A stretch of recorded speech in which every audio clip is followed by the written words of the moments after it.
My name is Abdul Mujib, and in this session, I'm going to explain vSphere DRS, which is a feature of vSphere. vSphere DRS stands for Distributed Resource Scheduler, and this feature is basically a clustering feature. Now, normally when we say cluster or clustering, it is used basically to provide high availability. However, DRS cluster is not a high availability cluster. It is a resource management cluster. So that means DRS doesn't provide any kind of high availability services. It is purely a resource management cluster. All it does is resource management, and it has certain resource management capabilities. So we'll be understanding what those capabilities are in a moment. However, in order to configure this cluster DRS, you need to have vCenter server, because DRS cluster is managed by vCenter server. Now, as I said, DRS does resource management and has 3 resource management capabilities. And the first resource management capability what DRS has is initial placement. That means, what is the meaning of initial placement? Let us understand. Now, when we say cluster means simply a group of servers. Okay, so we configure DRS in our vCenter, then we add the host to DRS cluster. Now, on all the hosts, you might have already created a couple of VMs, right? And a couple of VMs might be already running. Let us say you are trying to power on a VM on one of the ESXi hosts.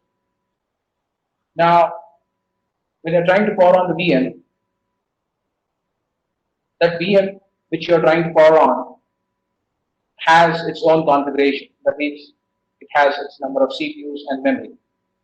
Now, when you're trying to power on a VM on that host, there might be resources available to power on this VM and accommodate this VM, or there might not be enough resources available as well. Now, why I'm saying that, because on an ESXi host, the resource utilization is not going to be constant. It's going to be dynamic, meaning the resource utilization keeps on changes. For example, at this moment on a particular ESXi host, the resource utilization is just 30%. The next moment, the resource utilization go up to 75%. The other moment, it may touch 95% as well. So that means when you are trying to power on a VM on an ESXi host, at that time, that host might have resources available or not. If the resources are available, no problem. If the resources are not available, then you're going to face a problem. So that is where, if your ESXi host is a part of DRS cluster, then whenever you're trying to power on a VM, you need not worry whether the host has resources available or not. DRS is going to help you. How is it going to help you? Let us say you're trying to power on a VM.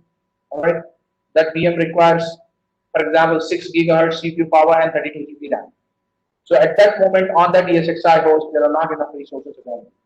Okay, so as you try to power on a VM, DRS has an algorithm which runs behind the scenes. That algorithm will go and check the resource availability of each host in the cluster. It will take the resource requirement of this VM into consideration. And if it finds that this host doesn't have resources available, whereas some other host in your cluster has resources available, then DRS will automatically place this VM on some other ESXi host where it finds fit, where there are resources available, and the VM will get powered on from there. So that means you created a VM on one of the hosts. Okay, let us say you created a VM on ESXi 1. Okay, and there are 10 ESXi hosts in your cluster. You try to power on a VM on ESXi 1. When you try to power on ESXi 1 doesn't have resources, DRS finds host number 7 has resources available, then automatically it is going to place this VM on host number 7 and it will get powered on from there. So this is what DRS does, which is called as initial placement of the VMs. It means whenever you try to power on a VM, okay, if that host doesn't have resources available, if some other host has resources available, then the VM will be placed on that particular ESXi host and it will be powered on from there. This is the first thing what DRS does, which is called as initial placement. Then you have the second thing what DRS can do, which is load balancing, and the third thing what DRS can do is power management. Power management is optional. Normally we don't use this in production. So now let us move forward and understand the second feature of DRS, that is load balancing and power management. Now, as I said, DRS is a cluster configured in vCenter. So first you need to have vCenter server. Then we configure DRS in vCenter. DRS is nothing but a cluster. Cluster means simply a group of servers. Let us say in my infrastructure, I have 4 ESXi servers. 1, 2, 3, and 4. Alright? Now, every host is going to have its own resources, right? What are the resources? It's going to be the CPU and the memory. Let us say on ESXi1, I have a couple of VMs running, okay? And let us say on ESXi2 also we have a couple of VMs running, on ESXi3 couple of VM, 1 VM running, on ESXi4 1 VM running. Okay, as I said, ESXi will have its own resources. So let us say ESXi1 has like 8 GHz CPU power and 80 GB RAM. Let us say ESXi2 has 12 GHz CPU power, 120 GB RAM. And let us say ESXi3 has like 16 GHz CPU power, 160 GB RAM. And let us say ESXi4 has 32 GHz CPU power and 320 GB RAM. Now DRS is a cluster, I said. Cluster means group of servers. We configure DRS in vCenter. Then we are going to add the ESXi host to DRS cluster. So let us say I'm adding the first ESXi host to DRS cluster, the second ESXi host, the third ESXi host, and the fourth ESXi host. Now, when the ESXi host is added to DRS cluster, host resources are going to become a part of cluster resources. So that means the DRS cluster resources would be the sum of all the host resources. So if you take the sum of all the host resources, so you're going to get 68 GHz CPU power overall and 680 GB RAM. And these are your cluster resources. So whenever you add your ESXi host to DRS cluster, host resources are going to become a part of cluster resources. Okay. Now, the first thing what DRS does, I already explained you the initial placement of the VMs. Now, the second thing what DRS does is load balancing. Now, if you observe here, on ESXi1, I have 4 VMs running. On ESXi2, I have 2 VMs running. On ESXi3, I have 1 VM running. And ESXi4, I have 1 VM running. So, if you might have observed, okay, is the load properly balanced here? No. Why? Because on ESXi1, you have 4 VMs. On ESXi2, 2 VMs. On ESXi3 and 4, 1 VM each. Right? So, the load is not properly balanced. As I said, DRS does load balancing, right? So, what has to be done now to balance the cluster now? We have to balance it, right? So, maybe you have to move a couple of VMs from one host to another host. So, DRS, in order to balance the load, it is going to move a running VM from one ESXi host to another ESXi host. That means it performs vMotion. As you know, vMotion is nothing but migrating running virtual machines from one ESXi to another ESXi. So DRS performs vMotion for load balancing the cluster. So DRS is going to move a VM from one host to another host in this way. So now if you see, I have 2 VMs running on ESXi1, 2 VMs running on ESXi2, 2 VMs are running on ESXi3, 2 VMs are running on ESXi4. Is the load properly balanced? Generally, we say yes. But still we can't say that the load is properly balanced, because when we say load balancing, it doesn't mean equal number of number of VMs running on all the ESXi hosts. That is not the criteria for load balancing. As I said, DRS is a resource management cluster. It doesn't take the number of VMs into consideration. It takes the resources into consideration. What resources? CPU and memory. That means the criteria for load balancing the cluster is not going to be equal number of VMs on all the hosts. It is always going to be the resources. So the criteria for load balancing the cluster will always be the average CPU and the average memory loads. It is not going to be the number of VMs at all. Okay. Let me give an example. On one of the ESXi hosts, you may have 1 VM running. On the second ESXi host, you may have 4 VMs running, and the load might be still properly balanced, because that 1 VM might be consuming resources equivalent to 4 VMs. So the load balancing criteria is not the number of VMs, it is always the resources, that is nothing but the CPU and memory. The criteria is average CPU and the average memory loads. So this is the second thing what DRS does, which is called as load balancing. And in order to perform load balancing, it performs remotion. Now there is a third thing what DRS can do, which is called as power management. However, we don't use this in production. The power management is also called as DPM, or distributed power management. Though we don't use this in production, let me explain what is this power management all about. This feature, power management of DRS, will try to save power in our infrastructure. How? Let us see. Let us say it is night 1 a.m. in my infrastructure. As it is night, the applications and services which are running on VM are not in use when compared to that of the usage in the daytime, right? So in the night, the applications and services are running with minimum load, so there is no much load in my cluster. So what DRS is going to do is that it is going to check the load, and in this scenario, there are overall 8 VMs and 4 ESXi hosts. DRS may find that there is no need for me to run all the 4 ESXi hosts. These 8 VMs can be easily accommodated on 3 ESXis. So what it is going to do, it is going to move certain VMs from a particular ESXi host to some other ESXi host. Let us say it's moving the VMs from ESXi1 to ESXi3 and one VM to ESXi4. Now there is no need for me to run ESXi1, right? So what DRS automatically does, it will shut down ESXi1. So when ESXi1 goes down, is it going to consume any power? No, because it is shut down, it is not going to consume power. In that way, you are going to save power in your IT infrastructure. Now this scenario may continue for a couple of hours. Now let us say it is morning 8 a.m. So as it is morning 8 a.m., the end users started using their applications and services, and those applications and services are running on VMs. Now the load has increased. Now in order to balance the load, what has to be done? That ESXi1 which has been shut down has to be powered on. Right? Now shutting down a server is okay, but powering it on automatically is a challenge. Right?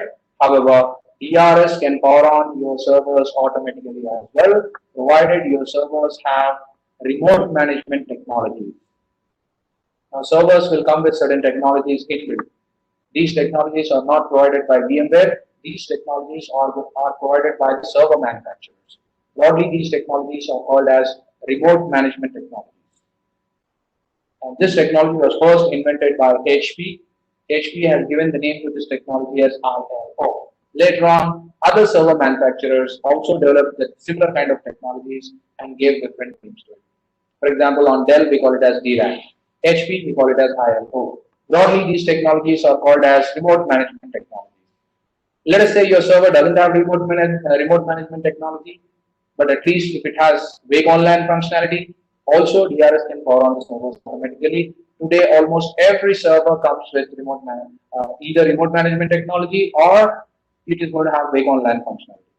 So when the load increases, in order to balance the load, DRS automatically will bring back the ESXi1. That means it is going to power on the ESXi1 automatically, and then it will move certain VMs from the host to this host which has come up. So let us say it is moving one of the VM from ESXi3 to ESXi1, one of the VM from ESXi4 to ESXi1. So in this way, again, it will try to balance the load. So in this way, DRS can save power in our IT infrastructure. That feature is called as DPM, or distributed power management. Though it is a good feature, okay, to save power, but in production we don't use it. Alright, we don't normally use DPM functionality in production. So this was what DRS, distributed resource scheduler, its three capabilities: initial placement, load balancing, and power management. Initial placement and load balancing, we 100% use it in production, but power management in production is not going to be used. So this was the concepts related to DRS. Let us see the practical part of it, how DRS will do the initial placement and how DRS does the load balancing part. For this, you need to be connected to your vCenter server. I'm already connected to my vCenter. Here you can see I'm connected to my vCenter using vSphere client. I've already configured a cluster here. You see this, I've named the cluster as production hardware HYD. If I right click on the cluster, go to edit settings, you'll be able to see the settings here. You see here I've enabled DRS. I've also enabled HA. HA is a different cluster. In this session, I'm only dealing with DRS. Okay. Now, DRS has three capabilities as I informed you: initial placement, load balancing, power management. Power management, we don't use it in production, but initial placement and load balancing, yes, we do. However, in DRS, for initial placement and load balancing, there are three automation levels. By default, it is going to be fully automated, but we have automation levels like manual. If I place the automation level to manual, then initial placement and load balancing, it gives recommendations to you. And we apply those recommendations manually. That's the reason why it is called as manual. And partially automated, initial placement, it does it automatically. For load balancing, it gives us recommendations, and we have to apply those recommendations manually. Then if I go to fully automated, then initial placement as well as load balancing will be taken care by DRS automatically. We as administrators, we need not do anything. However, let me place it to manual, and I'll show you how it gives recommendations and how you have to apply those recommendations manually. Then I'll change it to partially automated. Then you'll see how initial placement will be taken care by DRS automatically, and for load balancing, it gives recommendations. We'll apply those recommendations. If I go to fully automated, initial placement and load balancing will be taken care by DRS automatically. So let us first start with manual. Now just observe in my cluster here, DRS, I have multiple VMs, VM1, 2, 3, 4, 5, right? Let me click on VM1. I go to the summary of VM1. You'll be able to see on which host this VM is. And then power it on. When I power on, immediately DRS will come into action, and it will give me a recommendation where to place this VM. Okay, if you see, this VM is on the host 10.11.111.40. Now let me power it on. As the automation level of DRS is manual, it gives recommendations on the screen. I'm powering it on. Immediately you see a recommendation has popped up. I have two recommendations here. I can place it on 40.40, or I can also place it on .20. It's my wish now as an administrator. Let me place it on .20, for example. I power on. Though right now the VM is on 40, but I placed it on 20. Okay. So now the VM will be placed on 20 and it gets powered on from there.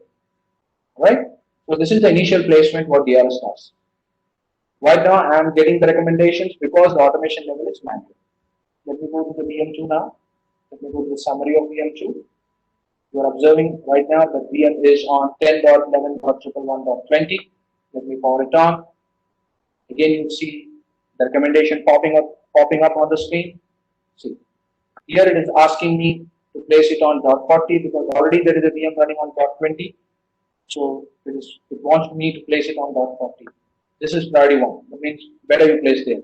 But I also have an option to place it on 20. Let me place it on 20 again. Okay. Right. So this is how it gives recommendations for initial placements. Let me go to VM3 because the automation level is manual. Okay. Again, now just observe this VM is on .20. Again, let me power on. Again, I get a message. This is the recommendation for initial placement. Again, let me place it on 20, for example. So this is how it gives recommendations for initial placements. And for load balancing as well, it gives recommendations because the automation level is right now set to manual. So how to know the recommendations given by DRS for load balancing?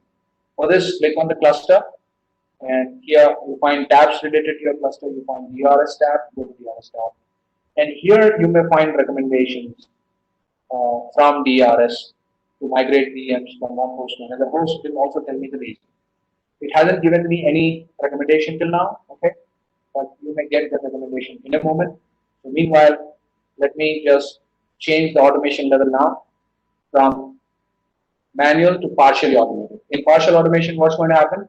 Initial placement would be taken care by DRS automatically, whereas load balancing, it gives recommendations. We are going to apply those recommendations manually. So let me change the automation level now. Right click at the settings of the cluster. Go to vSphere DRS. I'm changing it to partially automated. In partial automation, initial placement is automatic. Load balancing, it gives recommendations. We apply those recommendations manually. If you observe, VM4 right now is on the host 10.11.111.40. Now I'm going to power it on. Now I'm not going to get any pop-up message because in partial automation, initial placement is automatic. It may place this VM on dot 40 or it may place this VM on dot 20 based on the resource availability and the resource requirement. Let me power it on. If you observe, it did not give me any pop-up message. It is placing the VM and it's powering it on. Okay. Now you see it powered on the host 10.11.1.40 itself. Okay, it did not place it on dot 20 because on dot 20 already 3 VMs are running, so it placed VM4 on dot 40 itself. As I said, in partial automation, it gives recommendations for load balancing. How to know the recommendations? Click on the cluster, go to DRS, and you see here there is already a recommendation here. It wants me to migrate VM1 from dot 20 to dot 40. It also tells me the reason why it wants to do so, to balance average memory loads. If you remember, just now I explained you, the criteria for load balancing is average CPU and memory loads. So it wants me to migrate VM1 from dot 20 to dot 40 to balance average memory loads.